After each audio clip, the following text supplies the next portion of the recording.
እየው ነበርና ትላንትና በኦሮምኛ ተናግሬያለሁ። በአማርኛ ደግሞ ልንገራችሁ ብዬ ነው የምለው የተሰማኝን ነገር።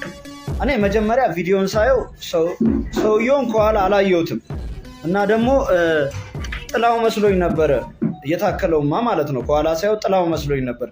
ከዛ ድምፅ ስሰማ ኧረ ሰው ነው እንደ እየተከተለው ያለው አልኩኝ እና ከኋላ እየሄደ እየተከተለው ሲያወራ ከኋላ ከጃኬቱ ላይ ጽሑፍ የሚያነብ ነው እንጂ የሚመስለው እንደው እንደሚጣላ አይመስልም። በዛ ላይ ወጣላቸው፣ ወደ ውጭ ወጣላቸው። ከወጣላቸው በኋላ ና ጠጋበል ጠጋ ይላል እና ትልብዳ ከባድ መኪና እየመራ ነው እንደ ወደኋላ ከግቢ ልታስወጣ ጠጋበል ወደዚህ። ከተጣላ መጣላት ነው ብራዘር። ወሬ ብቻ ምላሳችሁ ዝም ብላችሁ። እኔ ፌስቡክ ላይ የምቋቃለሁ በግድ ነው የምትከተሉኝ፣ አትከተሉኝ እያልኩ እያስቀየምኳችሁ ማለት ነው። እንደውም ታከለ ጥሩ ነው ይሰራላችሁ።